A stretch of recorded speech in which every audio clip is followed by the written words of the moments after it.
Quel bon temps aujourd'hui. Qu'il est bon de venir dans la maison de Dieu. David dit dans un psaume, « Mon cœur est dans la joie quand nous nous rendons à la maison de l'Éternel. » Et vous savez, je réalisais avec ce temps de Noël qui vient, où les rassemblements,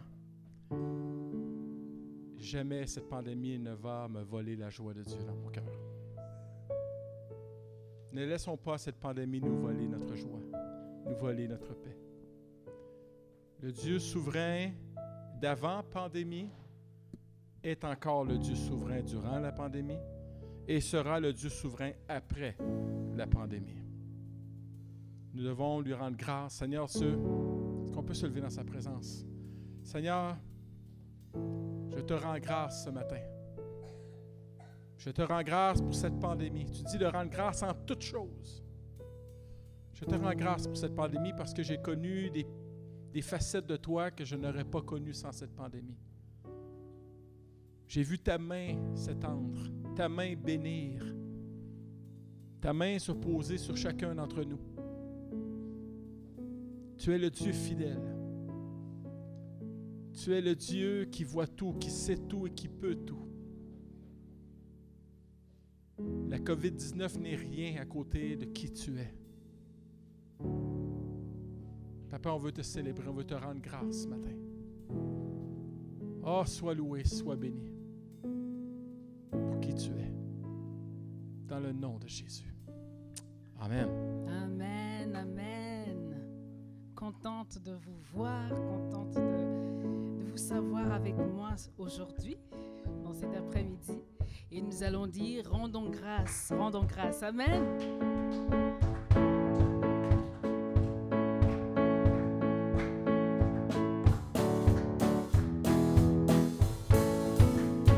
Rendons grâce au Seigneur, rendons grâce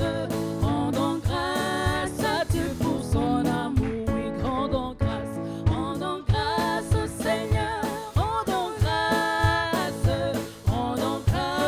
à Dieu pour son amour. Dès le matin, les oiseaux chantent toutes les louanges de Dieu le Créateur. Et toi, mon ami, pourquoi ne chantes-tu pas l'amour de Jésus ton Sauveur? Rendons grâce au Seigneur, rendons grâce à Dieu pour son amour. Rendons grâce au Seigneur, rendons grâce à Dieu pour son amour. Dès le matin, les oiseaux chantent toutes les louanges de Dieu le Créateur. Et toi, mon ami, pourquoi ne chantes-tu pas l'amour de Jésus? Dès le matin, les oiseaux chantent toutes les louanges de Dieu le Créateur. Et toi, mon ami, pourquoi ne chantes-tu pas l'amour de Jésus ton Sauveur? Et toi, mon ami, pourquoi ne chantes-tu pas l'amour de Jésus ton Sauveur? Amen. Et toi, mon ami, pourquoi ne chantes-tu pas l'amour, cet amour généreux de ton Sauveur? Que le roi de mon cœur soit la montagne où je cours, la fontaine où je bois. Amen.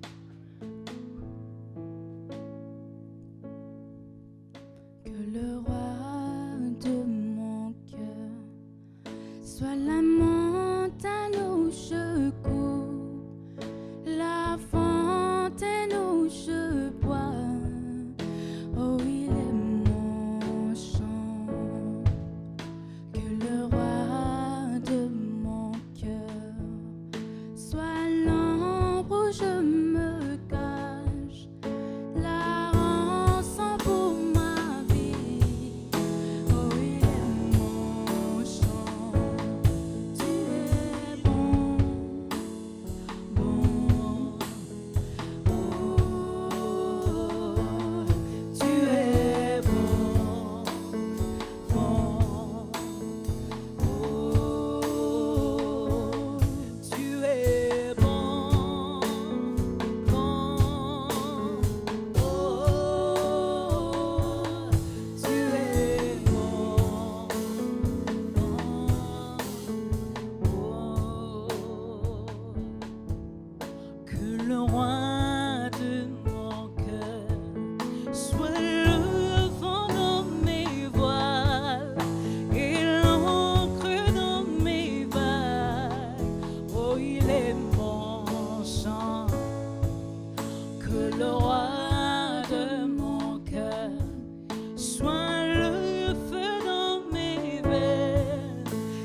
ne nous abandonneras jamais.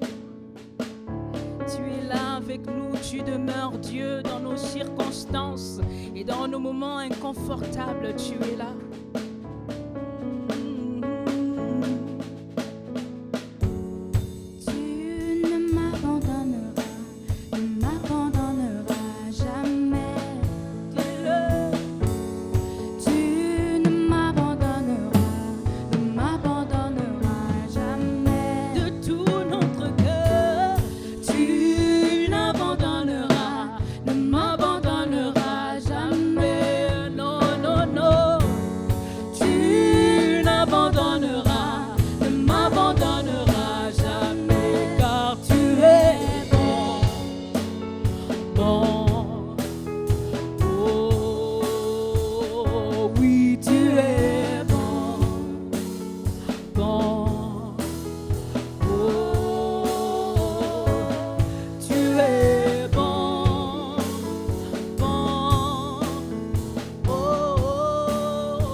Il est bon et il y a un chapitre qui montre dans mon cœur, le chapitre de Matthieu. Matthieu 1, versets 18 à 24. Je vais le lire avant qu'on ne continue. Amen.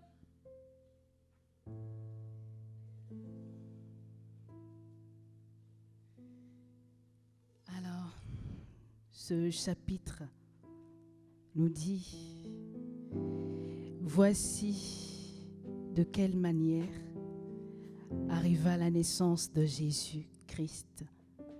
Marie, sa mère, ayant été fiancée à Joseph, se trouva enceinte par la vertu du Saint-Esprit avant qu'ils n'eussent habité ensemble. Joseph, son époux, qui était un homme de bien et qui ne voulait pas la diffamer, se proposa de rompre secrètement avec elle. Comme il y pensait, voici un ange du Seigneur lui apparut en songe et dit: Joseph, fils de David, ne crains pas de prendre avec toi Marie, ta femme, car l'enfant qu'elle a conçu vient du Saint-Esprit. Elle enfantera un fils et on lui donnera le nom de Jésus. C'est lui qui sauvera son peuple de ses péchés. Tout cela arriva enfin que s'accomplit ce que le Seigneur avait annoncé par le prophète. Voici, la Vierge sera enceinte, elle enfantera un fils, et on lui donnera le nom d'Emmanuel, ce qui signifie Dieu est avec nous. Amen. Marie, savais-tu que ce nouveau-né serait un don pour plus que toi? Marie, savais-tu? Amen.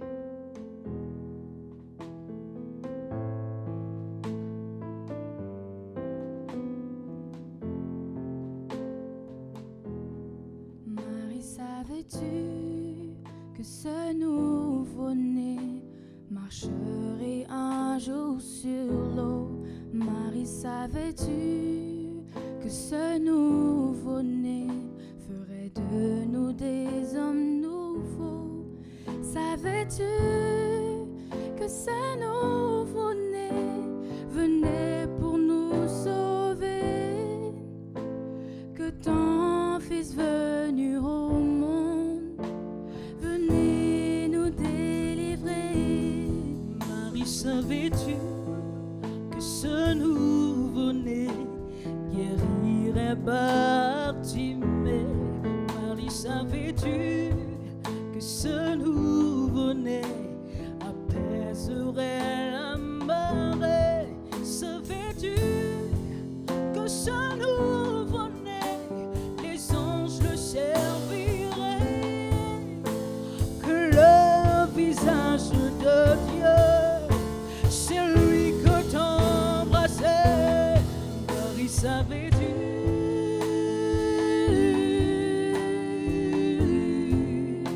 Oh, Marie, savais-tu?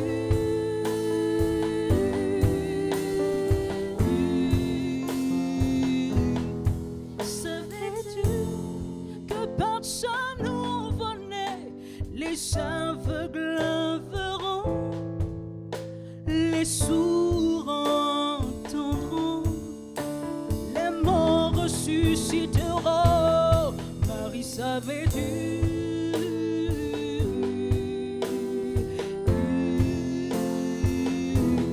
Marie, savais-tu?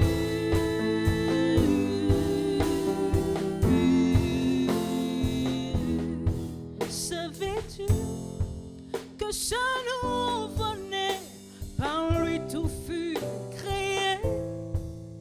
Son règne serait annoncé et qu'il est l'agneau de Dieu. Marie, savais-tu?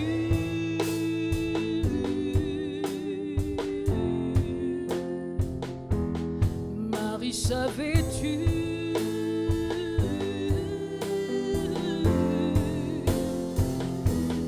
Marie, savais-tu?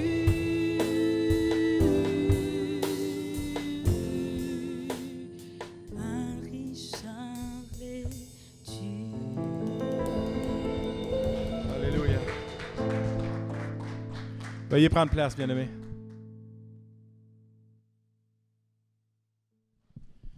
Amen. Je disais à quelqu'un tantôt, je ne sais pas si on va ressentir ce qu'on a ressenti dans la première réunion quand on a chanté ce chant et je témoignais durant la première réunion. Marie était alors âgée d'à peine 13-14 ans à ce moment-là. Et je me suis transposé dans ce message. Roch, savais-tu tout ce que Dieu ferait pour toi dans les 27 dernières années? Savais-tu? Et Marie ne savait absolument pas lors de l'annonce. Elle savait qu'il serait le Sauveur. Et vous savez, quelquefois, on voit la vie chrétienne un peu comme une histoire à l'eau de rose, puis qu'on va tellement être bien, puis... Alors que Marie ne savait pas qu'elle souffrirait autant pour ce fils. Parce que la parole de Dieu nous enseigne qu'une épée va lui transpercer le cœur. Marie, savais-tu? Et toi ce matin, savais-tu à quel point Dieu te tiendrait, Dieu serait fidèle, malgré les malgré tout de ta vie? Et on peut dire après coup, je sais maintenant. Mais on ne le savait pas avant. Et c'est ça la foi. La foi, c'est de dire comme Marie, je suis la servante du Seigneur. Qu'il me soit fait selon ta parole. Même si je ne sais pas, je suis ta servante. Wow! On ne savait pas quand on s'est souhaité ici dans ce lieu. 31 décembre 2019. On ne savait pas. qu'il y aurait une pandémie qui nous tomberait dessus. Et quand la pandémie est arrivée, je ne savais pas à quel point Dieu bénirait cette Église. Je ne savais pas. Wow!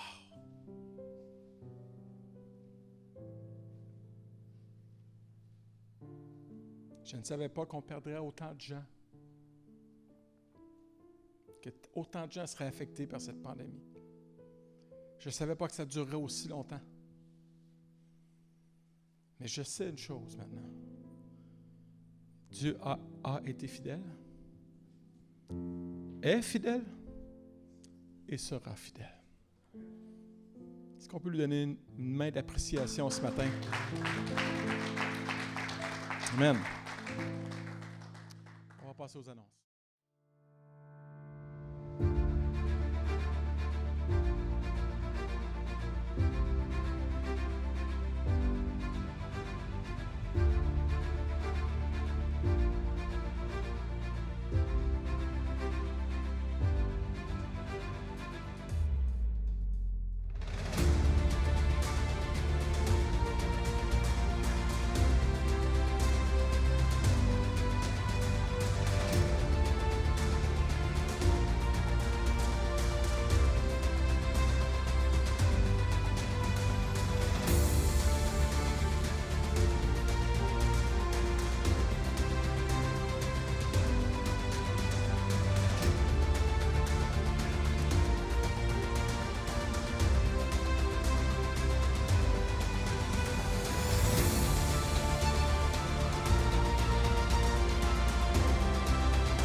Il se passe des choses ici.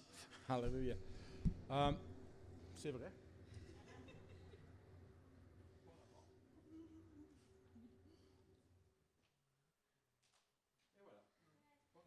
Et voilà. Très rapidement, juste pour vous dire qu'on va mettre une pause sur le projet d'aller distribuer sandwich et soupe pour la semaine pour samedi qui s'en vient parce que, vous le savez, il y a eu un incendie. Hier, il y a une tente qui a complètement été ravagée. Et avant de planifier les choses, de préparer les choses, je veux voir la réaction de la ville. Est-ce que la ville va évincer les gens? Je ne voudrais pas qu'on fasse de la soupe et des sandwichs, puis arriver, puis il n'y a plus personne. Donc, on va voir cette semaine. C'est juste remis à l'autre samedi, pas samedi ici, l'autre. Si on voit qu'il y a encore des gens qui sont là, on va y aller. Donc, je veux juste voir comment la ville va réagir face à la situation qui s'est passée cette fin de semaine. Aussi, j'aimerais qu'on puisse saluer notre amie Kimberly qui est là. Donc, est-ce qu'on peut lui souhaiter la bienvenue? Amen. On va la gêner un peu. Donc, bienvenue Kimberly ce matin. Et je sais que c'est maman qui est bonne là-dedans, mais c'est pas le 28 novembre ta fête, c'est aujourd'hui, maman. Donc, c'est la fête à maman. Elle nous a caché en nous donnant une fausse date, mais on sait tout. Donc, est-ce qu'on peut, maman, est-ce que tu pourrais élever la voix pour chanter un bonne fête à maman? Bonne fête, maman. Bonne fête, maman. Sois fidèle à Jésus. Sois fidèle à Jésus. Sois fidèle, sois fidèle. Sois fidèle à Jésus. Amen. J'aime maman qui s'applaudissait. Tout le monde était confortable devant quand on lui chante bonne fête, sauf maman. Maman est confortable avec ça. Amen. Donc, le groupe de louanges, vous pouvez quitter. Est-ce qu'on peut les remercier? 2 réunions consécutives. Et les enfants peuvent aller à l'école dimanche avec maman Nona. Merci, maman, de t'impliquer à ce ministère-là. Et merci de t'impliquer aussi pour tout l'aspect de l'accueil et tout ça. Donc, c'est vraiment apprécié. Une grande bénédiction de savoir que quelqu'un est au contrôle quand le pasteur a perdu le contrôle. Amen. Pourquoi je suis ici, même quand je ne prêche pas, que je garde que je suis ici pour les 2 réunions, premièrement parce que je veux voir tout le monde dans l'Église, et deuxièmement, quand c'est Pasteur Juan qui prêche, son message est puissant à 9h, mais il est très puissant à 11h30. Donc, je veux la toute-puissance de Dieu. Amen. Est-ce qu'on peut accueillir Pasteur Juan, s'il vous plaît?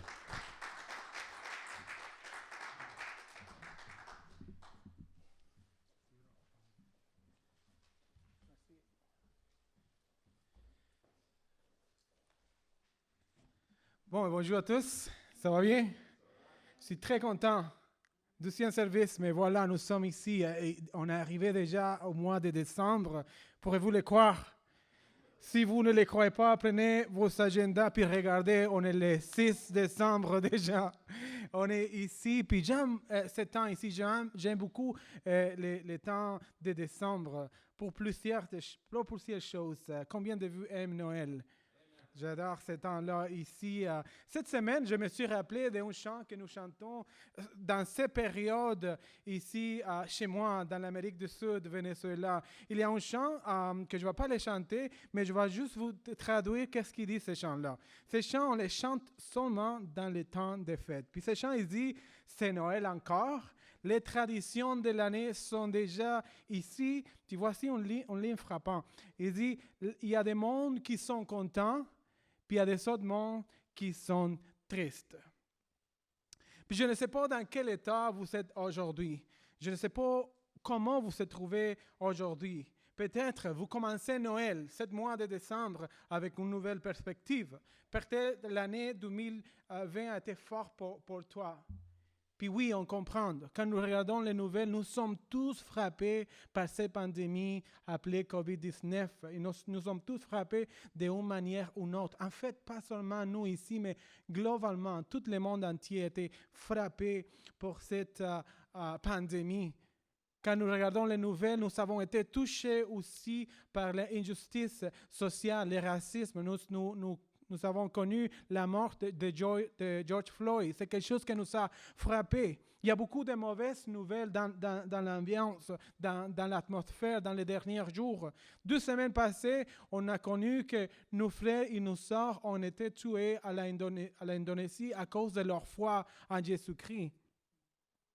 Mais voici une chose, même si cette année 2020 était globalement dure, était globalement difficile, était triste pour toi, puis peut-être tu te trouves aujourd'hui, tu te trouves ce matin avec l'angoisse, tu te trouves avec le désespoir. Voici la bonne nouvelle.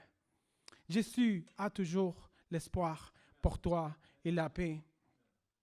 Parce que même dans une mauvaise situation, le vrai Noël a toujours l'espoir. Pas le Noël qu'on voit sur la télévision ou qu'on voit dans les magazines, Noël est là, pas ce Noël séculaire, mais le vrai Noël. Puis c'est le Noël que j'aimerais parler ce matin. Donc, peu importe comme tu es, je veux te dire que dans ces mois ici, nous trouvons des choses. Il y a des choses que je ne veux pas rater dans ces mois ici. Il y a des choses qui sont très spéciales pour moi, comme sont très spéciales pour toi aussi. Si je te partage un peu des choses que je ne veux pas rater dans ces mois ici, c'est qu'à chaque décembre, ma famille et moi, on sort pour acheter un arbre de Noël naturel. Ça, c'est une tradition pour moi. Chaque année, on s'en allait comme famille avec mes enfants, puis on cherche un arbre naturel, puis on l'amène à la maison. C'est quelque chose que je n'ai vu jamais manquer. Je ne sais pas pourquoi, mais ça mène beaucoup de joie dans ma vie.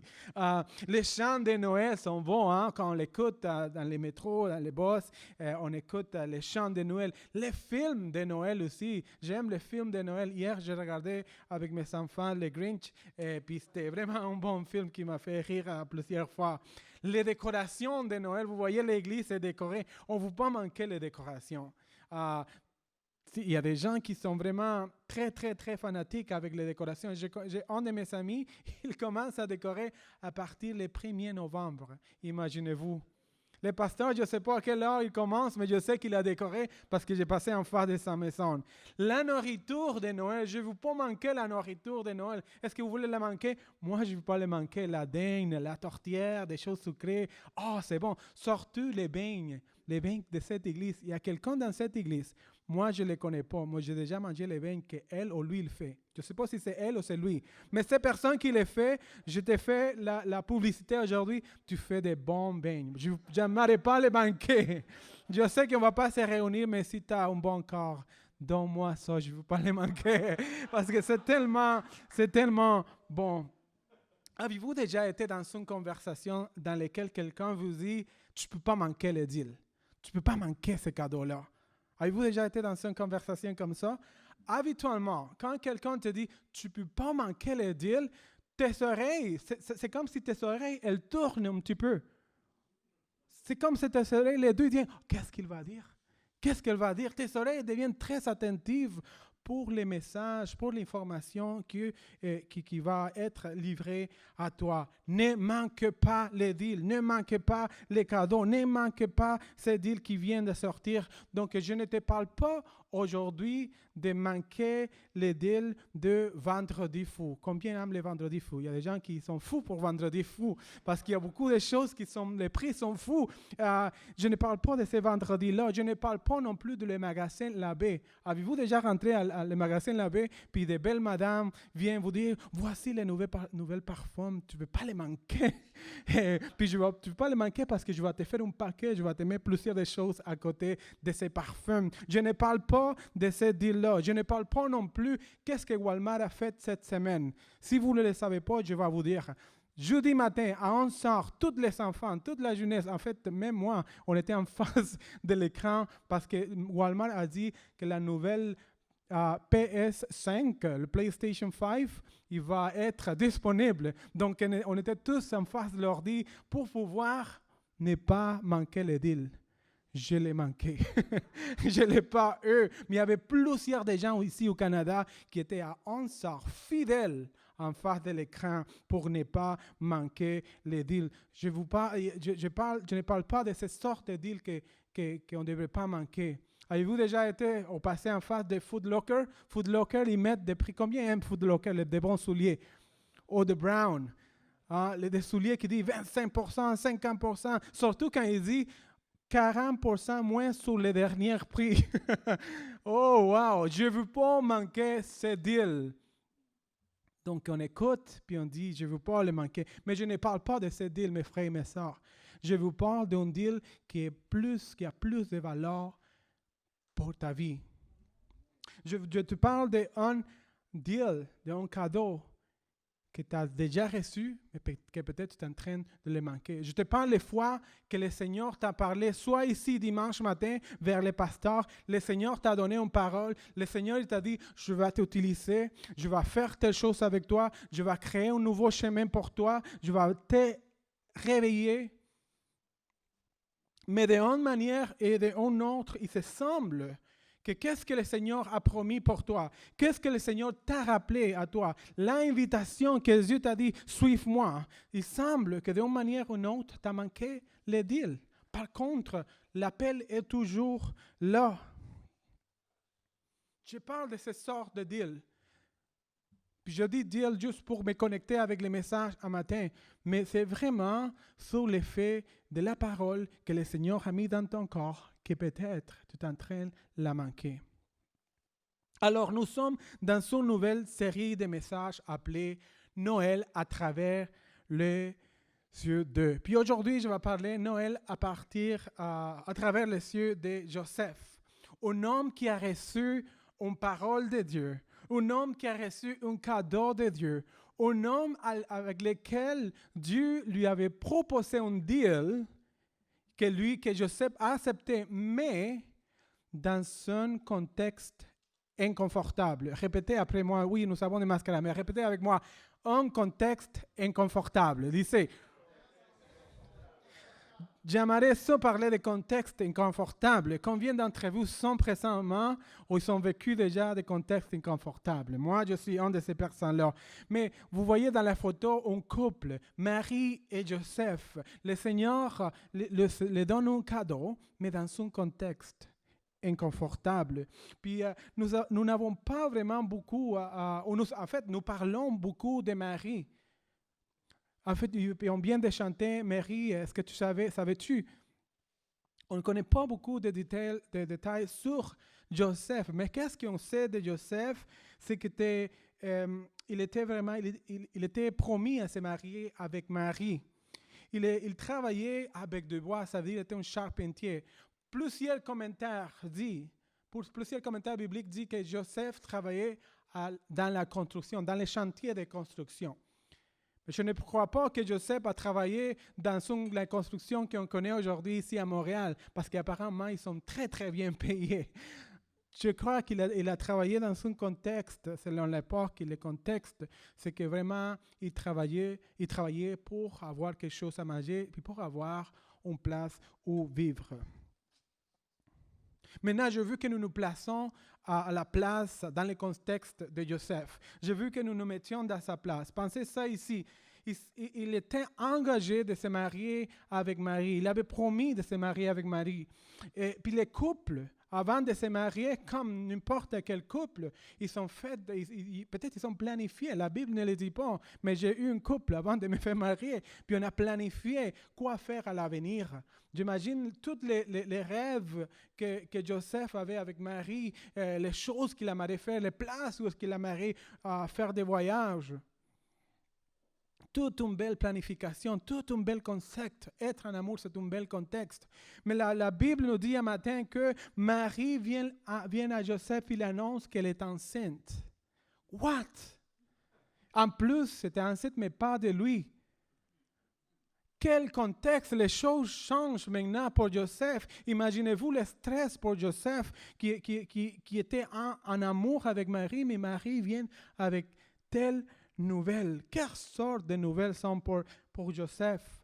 Puis c'est ici que le contexte inconfortable commence à prendre place dans la vie de Joseph et Marie. Alors j'aimerais vous dire le contexte inconfortable parce qu'à l'époque, quand une femme tombait enceinte, avant d'être mariée, il y avait beaucoup de punitions après elle. Ce n'était pas quelque chose facile. Ce n'est pas seulement tomber enceinte puis garder l'enfant, coucher avec l'enfant. La famille avait honte de cette femme. La communauté détestait que les filles sortaient ou tombaient enceintes avant le mariage.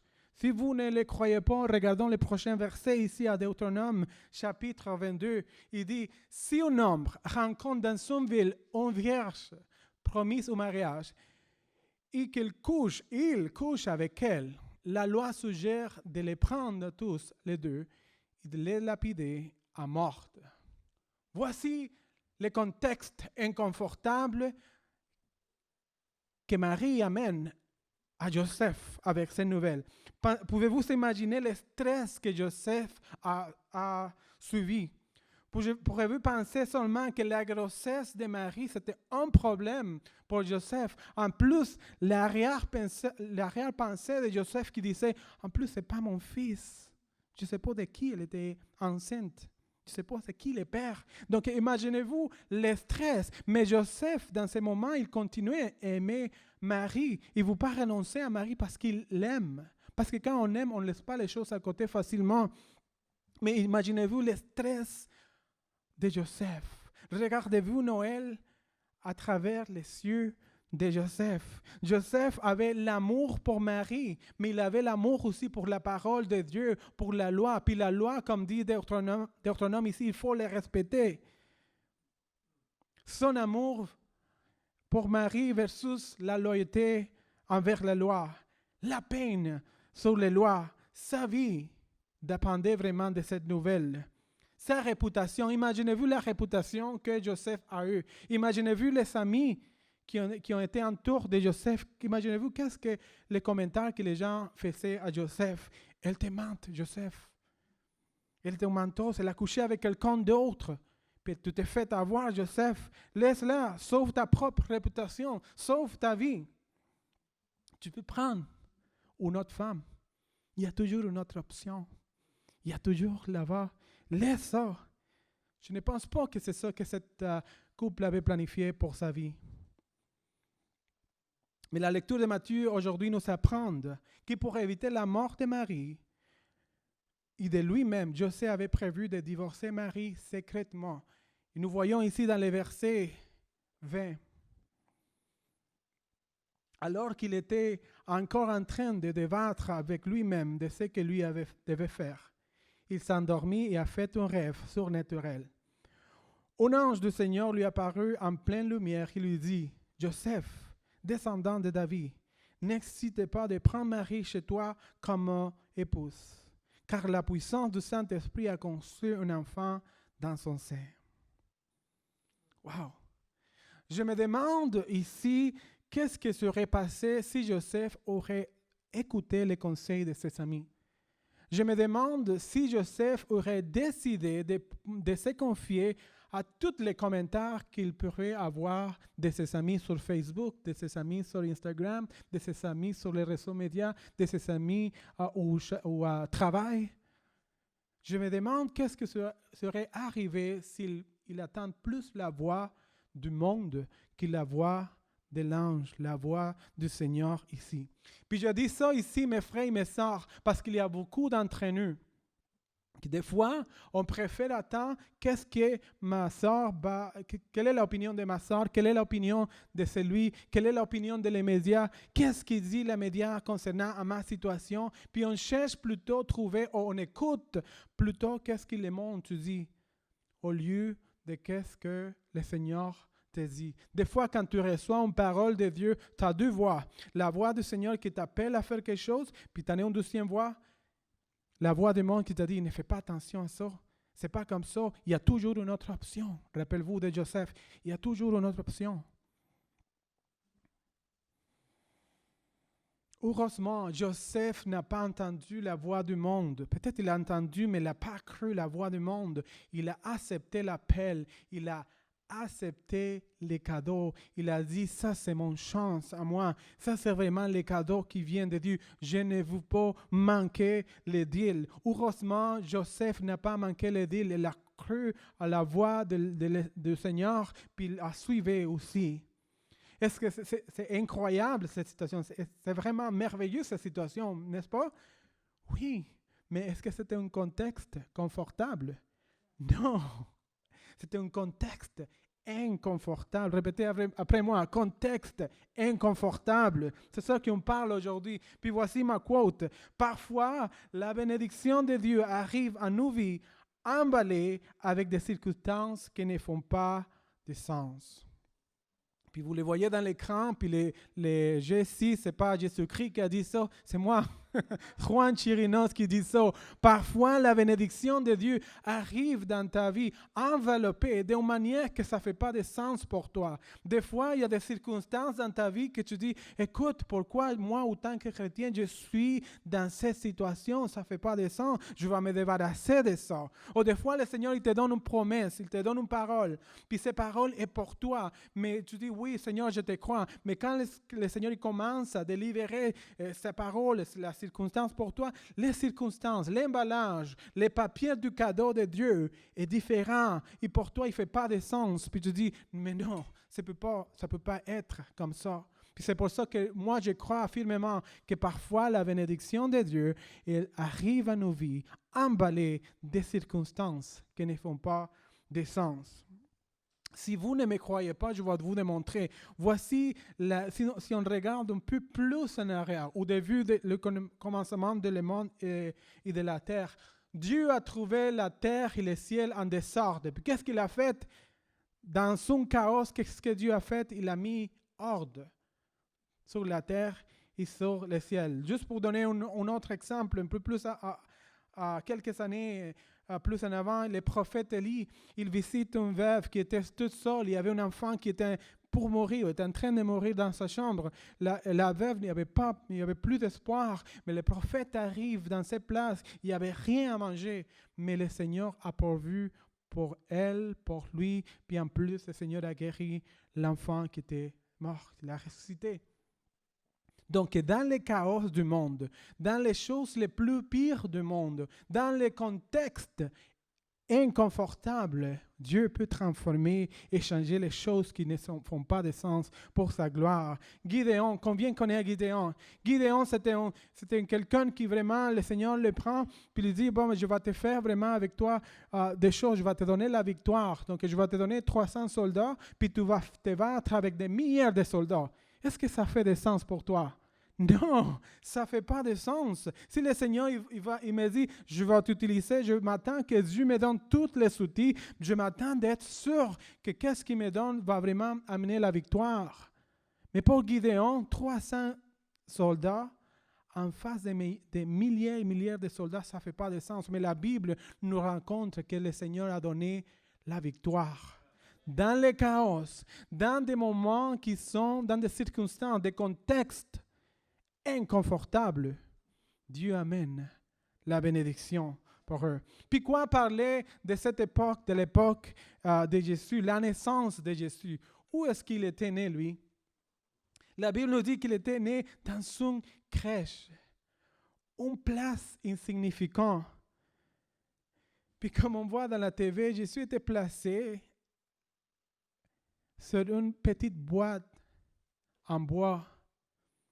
Wow! Pensez-vous en ça pour quelques instants. La lumière du monde, Jésus-Christ, le prince de paix, le fils, le créateur de le ciel et la terre, est né dans un lieu insignifiant. Il est né dans une place où est-ce qu'il n'y avait pas des infirmières ni des docteurs, mais il y avait des chèvres et des moutons. Dans un contexte dans lequel le roi Hérode, qu'on a parlé la semaine passée, il cherchait tous les nouveaux-nés pour les tuer. Quel contexte! C'est pour ça que ce matin, on parle de contexte inconfortable. Dieu pourrait choisir vraiment des meilleurs contextes. Dieu pourrait choisir que son fils naisse dans son palais royal, n'est-ce pas? Il pourrait choisir que son fils naisse dans la meilleure clinique, avec les meilleurs docteurs et infirmières, dans la meilleure chambre. Je me rappelle quand mon fils Samuel, il était quelques mois avant qu'il soit né. Je me rappelle que pour Indira, ma femme et moi, c'était très important de chercher les meilleurs hôpitaux ici à Montréal. De connaître les docteurs aussi, c'était très important pour nous, de connaître qui vont être les gens qui vont être là-bas au moment du couchement. Comment? On parle de mon fils. On ne parle pas vraiment de n'importe qui, on parlait de mon fils. Donc j'ai voulu, autant que père, que mon fils soit dans un contexte confortable. Donc, pourquoi Dieu, autant que Dieu, il a choisi de que son fils soit né dans des contextes inconfortables? Je crois que Dieu veut nous enseigner plusieurs des choses, mais voici les choses que je suggère que lui peut-être veut nous montrer. J'aimerais suggérer que Dieu a voulu nous enseigner que ce n'est pas par ta puissance, ce n'est pas par ta connaissance, mais c'est par son pouvoir que nous pouvons sortir du chaos. Ce n'est pas pour nous montrer que lui, il a le pouvoir de transformer notre chaos, ce monde, dans des choses belles. Que ce n'est pas par ton force, que ce n'est pas par la puissance humaine, la richesse humaine, mais en choisissant de reconnaître que lui est notre Sauveur. Dieu a voulu montrer que Jésus-Christ est venu apporter le salut à tous. Pas seulement aux riches, aux plus puissants, mais aussi aux pauvres et aux démolarisés. L'amour de Dieu s'attend à toute la race humaine. Et Jésus nous montre l'amour profond de Dieu en quittant volontairement la gloire du ciel et en participant à notre pauvreté, à notre chaos, à notre circonstance inconfortable, à notre contexte inconfortable. Voici qu'est-ce que la Bible dit en 2 Corinthiens 8, verset 9. Ça dit, « Car vous connaissez la grâce de notre Seigneur Jésus-Christ, qui, il était riche, il était dans une place confortable, il était dans son bon lieu, mais la Bible dit il s'est fait pauvre pour nous. Il a descendu à notre circonstance, à notre place inconfortable, à notre lieu où est-ce que le chaos de nos vies est là. Il a descendu là juste pour te trouver à toi, juste pour te trouver avec lui. Afin, dit la parole, que par sa pauvreté, vous devenez riche. Ça veut dire qu'il comprend ta situation ce matin.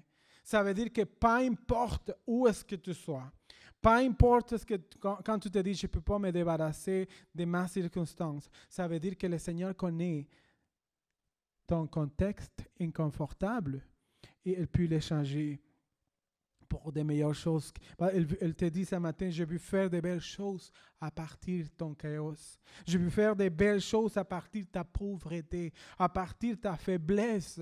Je veux faire de belles choses à partir de ta angoisse, à partir du désespoir que tu as précédemment. Je veux donner l'espoir. Je peux faire de belles choses à partir de ton contexte inconfortable, à partir de où est-ce que tu es. Je suis presque en train de finir, mais j'aimerais vous donner une belle histoire.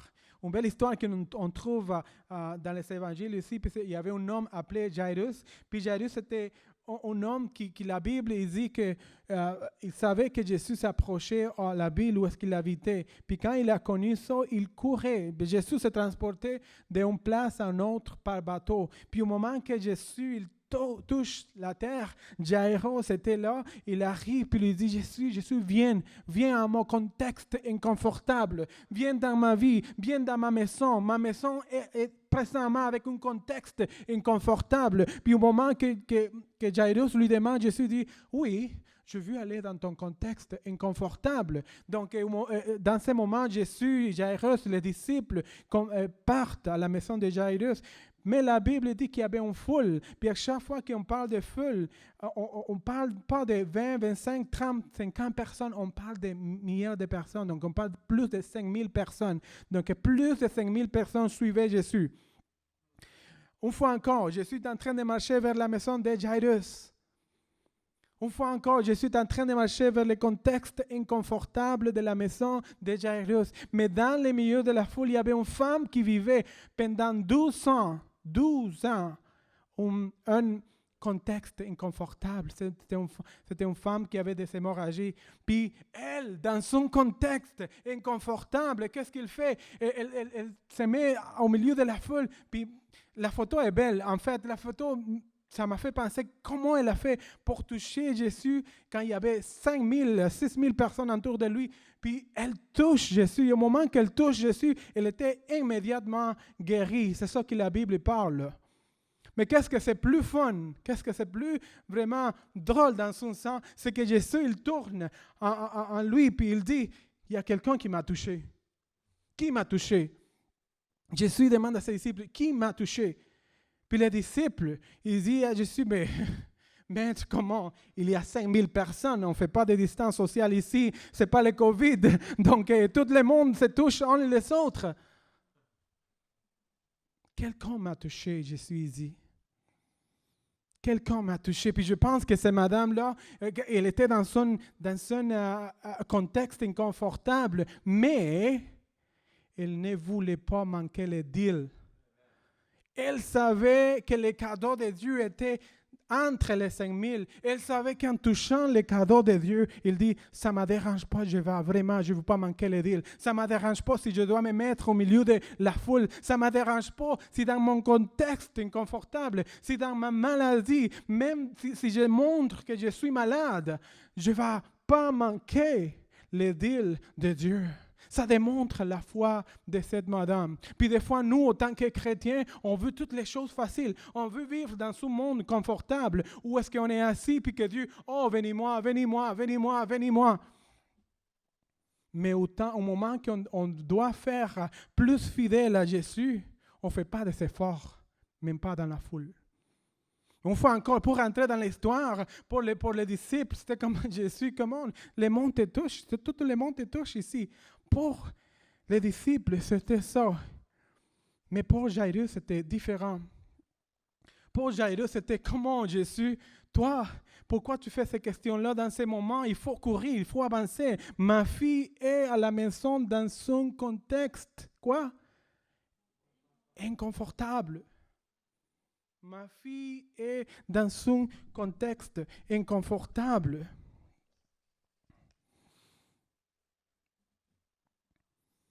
La Bible dit que quand Jésus arrive à la maison de Jairus, en fait, la fille a passé d'un moment inconfortable, contexte inconfortable, à le désespoir. La famille a dit, c'est trop tard. elle est déjà morte. Mais pour Jésus, elle n'était pas morte. Pour Jésus, elle voyait seulement, voici un autre contexte inconfortable. Puis c'est ça que je veux glorifier mon nom. C'est dans ces places, c'est dans ces lieux, c'est dans les moments que le monde n'a plus de pouvoir. C'est dans les moments que tu ne peux pas contrôler la vie que je veux glorifier mon nom. Puis la Bible dit que Jésus rentre à la chambre de la fille, puis il dit, fille, réveille-toi. Puis dans l'instant, la fille se réveille. Alléluia. Dans ta place, dans ta circonstance, où est-ce que tu vois qu'il n'y a plus d'espoir? C'est là que Jésus dit, j'aime ton circonstance parce que je veux glorifier mon nom dans ta vie. C'est Noël, était difficile, peut-être difficile pour nous. Le gouvernement il vient d'annoncer qu'on ne peut pas même se réunir en famille. Il faut suivre leurs conseils. Il faut suivre ce qu'il nous dit. Bien sûr, mais voici les choses pour toi et pour moi. Quoi si dans la tempête que nous vivons aujourd'hui, quoi si dans le COVID-19 que nous sommes tous touchés par, quoi si Dieu veut glorifier quelque chose dans ta vie? Le pasteur disait tantôt, c'est dans ces moments que Dieu m'a révélé des choses que je n'ai jamais été capable de voir. Des fois, le Seigneur permet à notre Église, à toi autant qu'Église, de passer dans des situations inconfortables pour glorifier son nom. La parole est à toi matin. Les choses que Dieu t'a données cette année 2020, le temps qu'il t'a parlé, il t'a dit, voici la parole pour toi. Qu'est-ce que toi t'as fait avec les cadeaux? Qu'est-ce que tu as fait avec les deals? Est-ce que tu l'as manqué ou tu es en train de les manquer? Voici mon dernier point. Ne rate pas votre cadeau. Vous l'avez reçu. Cette année, vous l'avez reçu. Peut-être cette année, ou peut-être quand tu étais petite, que tu avais reçu une parole de Dieu. Puis tu dis aujourd'hui, je ne sais pas qu'est-ce qui s'est arrivé. Je ne le vois pas. Faisons comme il a fait Joseph. Joseph a cru à la parole du Seigneur. Puis parce qu'il a cru, il a fait de sa vie, il a eu un rôle important dans sa vie, pour le reste de sa vie. Joseph, la Bible nous dit dans certains versets au début de Matthieu que Joseph a travaillé pour les besoins de le bébé Jésus, pour son enfance, pour son adolescence. C'est Joseph qui travaillait pour donner à Jésus. Donc, il a joué un rôle très important. Imaginez-vous donner des repas au Fils de Dieu. Moi, je me sentirais très privilégié de faire ça. Mais Joseph aussi, il aimait Jésus, donc il est protégé. La Bible nous dit en Luc chapitre 2 que dans un moment, Jésus était perdu dans la foule, mais Jésus était dans une église. Mais Joseph, il était désespéré avec Marie, il le cherchait partout. Pourquoi? Parce que c'était un bon père. Il voulait la sécurité de son enfant. Répondre à l'appel de Dieu, parfois, c'est difficile pour nous, mais avec obéissance, en croyant à sa parole, c'est intéressant. Il y a des gens qui manquent les cadeaux aujourd'hui. Dans ce Noël, on parle de beaucoup de cadeaux. Mais peut-être les cadeaux sont déjà en toi, puis tu es en train de les manquer. Il y a des gens dans la Bible qui n'ont pas manqué le cadeau. Puis je vous parle de certains exemples. Simeon, un ancien qui arrive au dernier moment de sa vie, mais il dit, je veux voir ton cadeau, Seigneur. Puis au moment, la Bible nous dit qu'au moment que Simeon connaît Jésus, il dit, voici le Messie. Puis quelques jours après, il est mort. Mais il attendait pour ne pas manquer les cadeaux. Jean le Baptiste, il savait que les cadeaux étaient là. Jean Baptiste était au moment dans la prison, mais dans la prison, il dit, amène-moi des nouvelles de les cadeaux de Dieu, du Messie. Puis les gens rapportent de bonnes nouvelles. Pourquoi? Parce qu'ils ne voulaient pas manquer les cadeaux de Dieu. Le dernier point, ou le dernier exemple, Bartimée. Connaissez-vous Bartimée? On chantait tantôt sur Bartimée. Bartimée, c'était un aveugle. Il ne pouvait pas voir. Il avait vraiment, pas comme moi avec des lunettes, mais il ne pouvait pas voir physiquement. Mais spirituellement, ses yeux ont été ouverts. Puis il dit, le cadeau est ici. Le cadeau est parmi nous. Donc il commence à crier, fils de David, aie pitié de moi. Passe par ici, fils de David. Puis il faisait ça parce qu'il ne voulait pas manquer quoi? les deals. Il ne voulait pas manquer les cadeaux. Il ne voulait pas manquer Noël. Il ne voulait pas manquer celui qui peut amener la paix, la joie, l'amour dans une situation. La Bible dit que Jésus est venu, puis Jésus lui dit, qu'est-ce que tu veux que Dieu fasse pour toi? Puis Bartimée dit, je veux voir. Est-ce que tu veux voir ce matin? Est-ce que tu veux voir les cadeaux de Dieu par ta vie? Est-ce que tu veux voir vraiment les propos que Dieu a pour toi? Est-ce que tu veux vraiment les voir? Parce que ça, c'est un compromis. Quand on dit, je veux te voir, tu t'entraînes vraiment de demander quelque chose de surnaturel. Il y avait des gens qui connaissaient la Bible, puis le pasteur a bien parlé la semaine passée de ça. Et les pharisiens connaissaient tellement bien la Bible. Ils attendaient le Messie. Ils savaient comment il va arriver, apparemment. Les scribes, les chefs religieux, même les personnages qu'on a parlé la semaine passée, les rois Hérode, ils savaient que le roi, il va naître. Puis les cadeaux de Dieu, il va naître. Donc les cadeaux étaient entre eux. Puis la Bible dit, Jésus le dit, je suis au milieu de vous, puis vous me manquez. Voici la question pour toi. Est-ce que tu manques Jésus, même s'il est en face de toi ce matin? Je ne veux pas le manquer, mes frères et sœurs. Je ne pense pas que Jésus est venu à notre vie pour qu'on manque toujours les deals. Puis je sais que les deals, ce n'est pas les mots plus spirituels. Mais vous comprenez les points ce matin. Jésus vous a donné une parole. Jésus vous donne une parole. Jésus vous avait promis qu'il va vous utiliser. Jésus t'a invité à le suivre.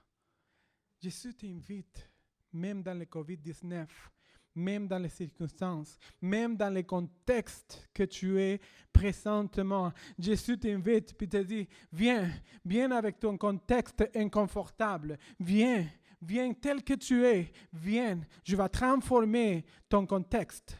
Je vais transformer ta inconfortabilité, puis je vais l'amener dans une place d'espoir. Je vais l'amener dans une place de paix. Viens tel que tu es. Accepte aujourd'hui l'invitation. Peu importe si tu es chrétien ou pas, viens à Jésus. Une fois encore, c'est Noël ici. Le vrai Noël. Le vrai Noël. Ne manque pas le dire. J'aimais, comme le pasteur disait tantôt, je ne savais pas vraiment à quoi il m'appelait. Je ne savais pas de quelle manière je vais avoir la gloire de Dieu. Mais dans les processus, dans des moments inconfortables, je commençais à voir la gloire de Dieu. Je commençais à voir la gloire de Dieu. Église, nouveau départ, le Seigneur t'appelle dans tes circonstances à expérimenter la gloire de Dieu tel que tu es. Prions ce matin.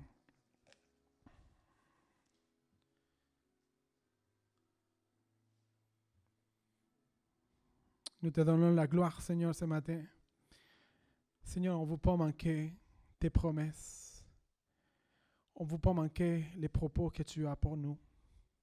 On ne veut pas manquer l'invitation que tu nous fais ce matin. L'invitation à te suivre, à nous confier en toi. On ne veut plus écouter la voix du monde qui nous dit il y a des autres options. N'écoute pas les voix. On ne veut plus écouter ça. On veut te suivre à toi. Seigneur, aide-nous à être l'espoir aussi pour les autres, pour nos voisins, pour nos familles, pour nos enfants, pour les gens qui sont autour de nous au travail. Les places, les contextes que tu nous donnes, aide-nous vraiment à être une source d'espoir. Au nom de Jésus. Amen.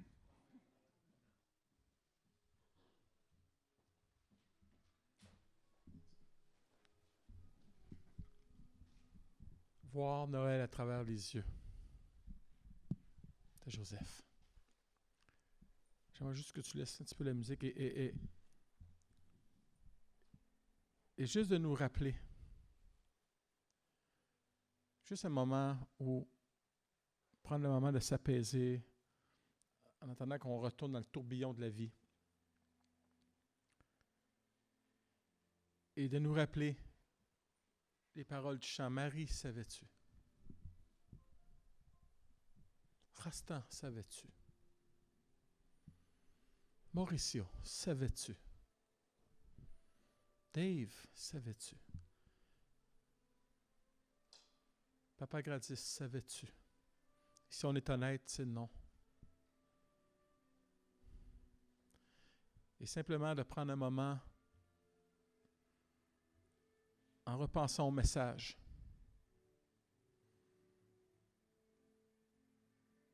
Et je demande, est-ce qu'on peut fermer nos yeux et je demande au Saint-Esprit de revisiter votre vie.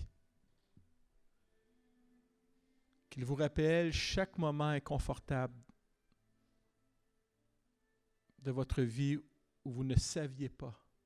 Mais maintenant, vous savez. Et peut-être que tu es dans une situation confortable ce matin. Et tu ne sais pas. Prends ce moment de laisser le Saint-Esprit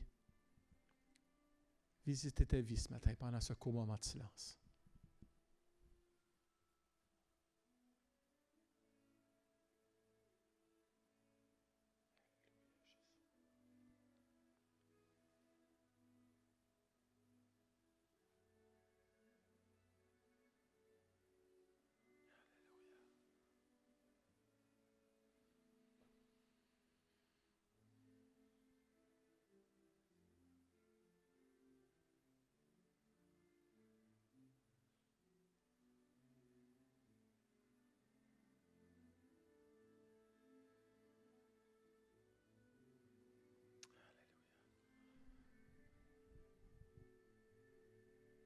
Papa, alors que nous retournons dans le tourbillon de nos vies, où nous allons vivre assurément cette semaine des situations, des contextes inconfortables. Rappelle-nous le message de Pasteur Juan. Rappelle-nous la situation inconfortable de Joseph. Rappelle-nous la situation inconfortable de Marie, de Jairus, de la veuve, de cette femme avec une perte de sang. Rappelle-nous nos situations, nos contextes inconfortables du passé. Rappelle-nous que nous ne savons pas, mais rappelle-nous que nous pouvons te faire confiance. Que tu veux glorifier et honorer ton nom. Dans ce moment de l'année où plus que jamais on peut se centrer sur Noël, se centrer sur le vrai Noël, comme Pasteur Juan nous disait. Le vrai Noël ne se trouve pas dans les cadeaux, dans un sapin, dans les lumières, mais se trouve en toi, Jésus. Toi qui es venu dans notre contexte inconfortable afin de nous rendre confortables en toi. Merci pour ce message puissant ce matin. Tellement puissant. Merci pour ce frère que j'affectionne et qui vient ce matin nous donner espoir. Papa, sois béni pour ta parole.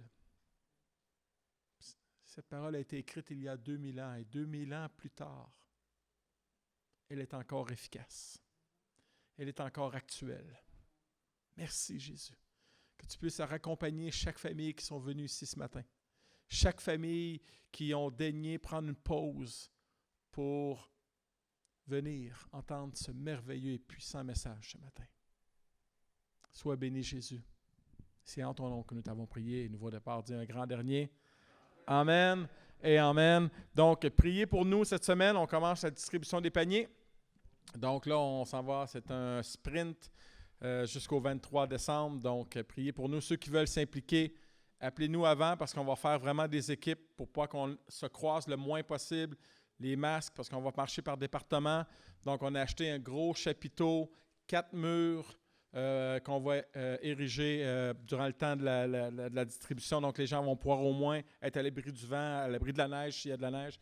Donc, veuillez me contacter si vous voulez vous impliquer pour qu'on puisse fixer les horaires au niveau du bénévolat. Donc, soyez bénis et on se revoit pour peut-être certains cette semaine et peut-être certains dimanche prochain. Soyez bénis. Prenez soin de vous. Amen.